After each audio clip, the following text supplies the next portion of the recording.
They only cared when they thought there was money involved. As soon as they learned the truth, their fake kindness vanished. That's when I knew I was completely alone in this. My name is Sarah. I'm 29 years old, and for the last few years, my life has felt like a holding pattern, stuck taking care of my mother after my father passed away. My older sister, Ashley, 6 years older than me, moved across the state after getting married to her husband, Mike. They barely kept in touch. That left just Mom and me in our small condo. Living with Mom was difficult. Once I started my job, she stopped working entirely. She acted like I was her personal ATM, and housekeeper rolled into one. Every morning it was, "Sarah, did you make coffee?" Or, "I need $400 this month. Just transfer it." There was always some new demand. People told me to move out, and believe me, I wanted to. But Ashley and Mike made it clear they wouldn't take her in. And honestly, despite the frustration, I felt trapped by obligation. I just couldn't abandon her. But my patience was wearing thin. One afternoon, I noticed cash missing from my purse again. "Mom, did you take money from my wallet?" I asked, trying to stay calm.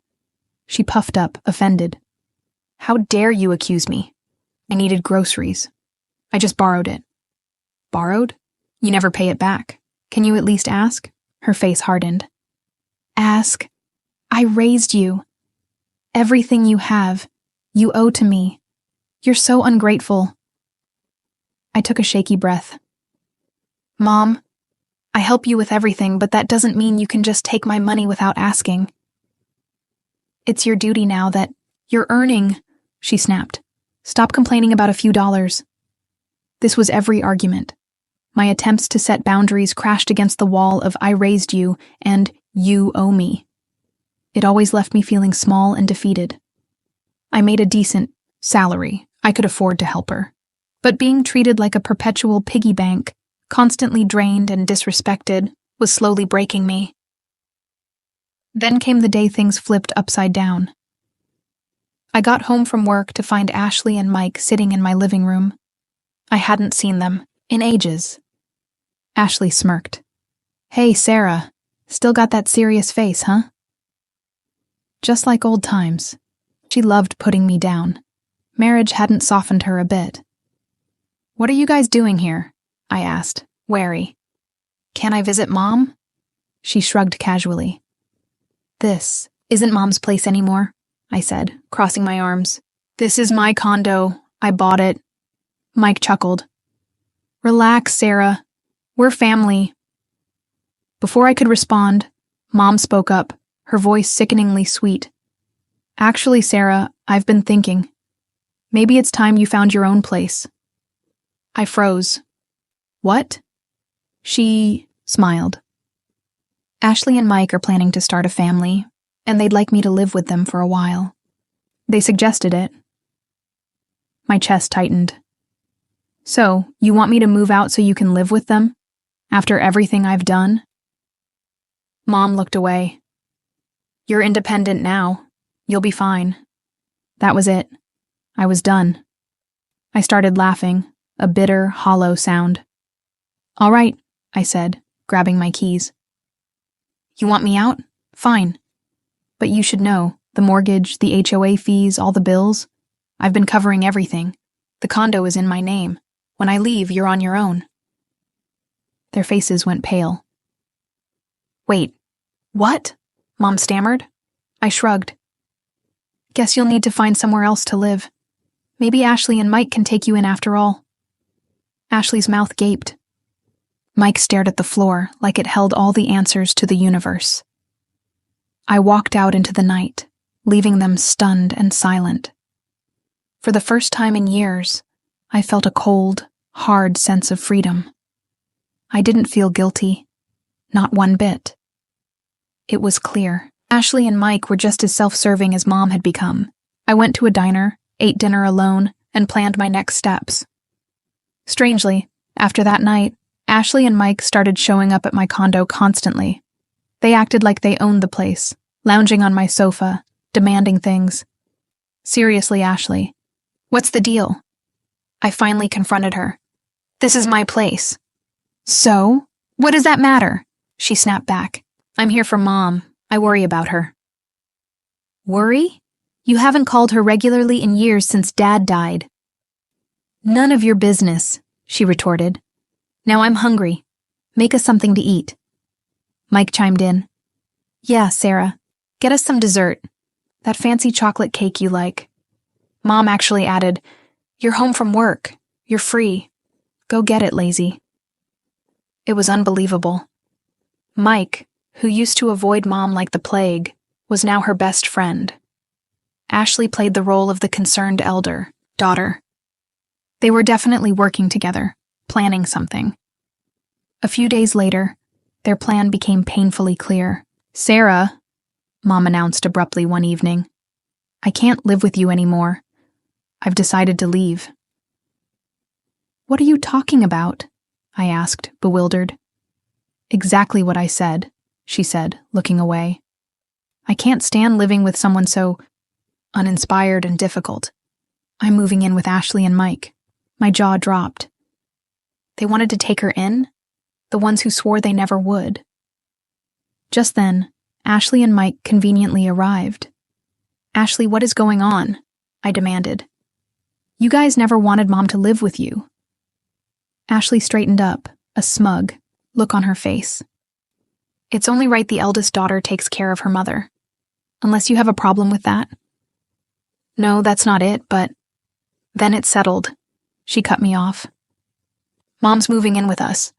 We don't need you anymore. You can leave. Leave? After I had done everything for Mom? I looked at my sister's arrogant face and felt a surge of pure disgust. But I also saw the calculation in their eyes. Something wasn't right.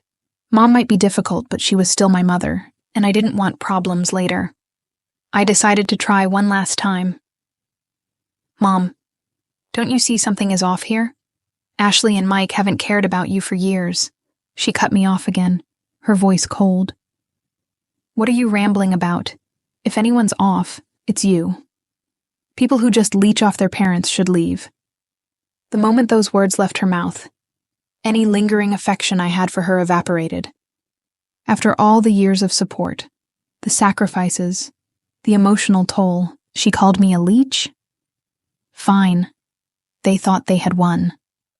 But their victory would be short-lived. All right, I said, my voice steady, looking at all three of them. I'll leave right now. Ashley smirked. Finally, Mom, you must be so happy. Oh, I am, Mom beamed. Living with Ashley and Mike. I'm thrilled. They'll take care of me now. Of course, Mom, Mike added, grinning. They patted each other on the back, celebrating their perceived triumph. It was hard not to laugh, but I held it in. My revenge had to be perfect. For the next week, I felt like a ghost in my own home while they acted like the place was already theirs. It was advantageous. They ignored me, which meant I could plan my move without interference. Moving day arrived. Ashley was practically skipping. This is it, Sarah. We'll take care of Mom now. You don't have to worry. Thanks, I replied, my voice calm. She's all yours. Something in my tone seemed to unnerve her. Mom approached me, a smug look back on her face. Try to get married soon, Sarah. It would be sad to be alone your whole life. People call women, like you losers, you know. Mike snickered. Ashley covered her mouth to stifle a laugh. I met her gaze, my expression flat. That's okay. From now on, I'm living for myself. I don't have to take care of anyone anymore, right? Mom's face twisted. Just go. I never asked you to take care of me. Whatever, I shrugged, already heading for the door. Oh, looks like they're here. The movers I hired were outside. As they started carrying out my boxes, I gestured around the living room. Okay, guys, make sure you get all the furniture and appliances in these rooms, too. 3 voices shrieked in unison. Wait, what? They were completely bewildered. The TV, the fridge, the microwave, the vacuum, the coffee maker. I listed, giving instructions. And the sofa, the dining table, my bed. Take everything. What are you doing? Mom screamed, rushing forward. Stop this. I turned to her, raising an eyebrow. What do you mean? Am I doing something strange? Strange? You're taking everything? Have you lost your mind? Mike yelled, his face bright red as he stepped towards me. Listen to your mother. How are we supposed to live without furniture? You can't take this stuff. Mom and Ashley were flapping their arms, completely losing it. I took a breath and finally let myself smirk. Are you guys confused about something? Everything in this condo, including the condo itself, the appliances, the furniture, it all belongs to me. No way! This is Mom's place, Mike shouted. Dad's inheritance paid for this and everything in it. I knew it. He was an idiot. They thought Mom had inherited a fortune and bought this place, and they were moving in to get their hands on it.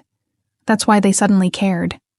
Ashley, I said, turning to my sister, who looked increasingly nervous. Are you confused?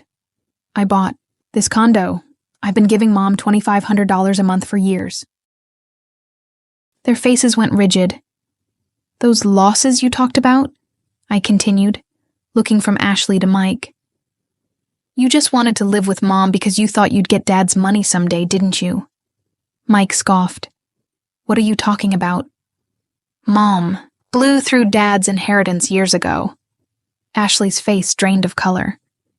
She darted a look at Mom, who was staring at the floor, pale and silent. Mom, I said, my voice hard now. Explain. You told them you bought everything here, didn't you? I was just trying to look good, she mumbled. Trying to look good? Ashley shrieked. We only agreed to live with you because we thought there was money. If there's no inheritance, what's the point? Wait, what are you saying? Mom stammered, finally looking up. Didn't you say you'd take care of me because you're the eldest daughter? Ashley crossed her arms, furious. I lied. I just said that so we could move in. Seeing their scheme exposed, Ashley was livid. Mom looked utterly crushed, realizing her children's kindness was purely transactional. What a mess they were. Mom should have known something was up when Ashley and Mike, who hadn't cared about her for years, suddenly wanted her to move in.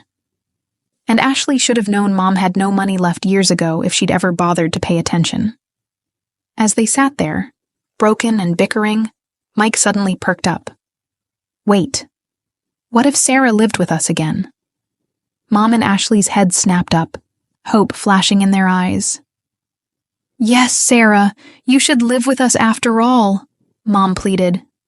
Please, Sarah, we need you, Ashley added, suddenly desperate. Their abrupt shift, their pathetic neediness, was nauseating. They only wanted me around when I was useful, when I was paying or when they thought I had access to money. Are you serious? I laughed, the sound completely cold. Live with you? Never. I wouldn't live with trash like you three if you paid me. I looked at each of them. From now on, I'm living for myself. Whatever happens to you is your problem. Why don't you just happily ruin your lives together? Mom, Ashley, and Mike looked completely defeated. They sank onto the bare floor where my sofa had been, staring blankly ahead. Goodbye, I said. Good luck being a family. I closed the door behind me. My lease on the condo was ending in 2 weeks. Since it was in my name, they'd be forced out. Not my problem anymore. A week later, just as I expected, Mom called. Sarah, please, I can't live like this. Come back. No way, I said flatly. Why don't you have that idiotic couple take care of you? They're terrible people, she cried. They apparently quit their jobs and moved here because they thought I still had your father's inheritance. They only care about money. I know, I said. I don't care anymore, Mom. I'm not interested in a family that only values money. But, Sarah, I only have you. Mom, I'm busy. Can I hang up? Please, Sarah, help. I ended the call and blocked her number. The urge to help her was completely gone. Word got back to me eventually. Mom, Ashley, and Mike were evicted from the condo. Ashley apparently used her last bit of savings to get them into a cheap, rundown apartment. Mom still didn't work, and she and Mike fought constantly. Ashley was the only one bringing in money, working multiple jobs just to survive. As for me, cutting ties with them felt like shedding a heavy weight. I started saving money, using it on myself for the first time. After years of being used, manipulated, and taken for granted, I was finally free to live my own life, make my own choices, and find my own happiness. Choosing myself wasn't easy. There were moments of doubt, but walking away from that toxic dynamic was the best decision I ever made. Have you ever been in a situation where people only cared about what they could get from you? Have you ever given everything only to be tossed aside when you set boundaries? Share your experience. Your story might give someone else the strength to walk away, just like I did. If you were me, what would you have done? Would you have left sooner? Confronted them differently? Was there another way? Let me know how you see it. How would you handle a family that only cared when they thought money was involved? If you have advice for someone trying to escape a toxic family, share it below. A few wise words can make a world of difference. Most importantly, remember this. You don't owe anyone your peace, your happiness, or your money just because you share blood. You deserve respect. You deserve relationships built on love, not obligation or guilt. If people only value you for what you provide, it's okay to walk away. It's okay to choose yourself. And when you do, you might finally find the freedom you've been denied for so long.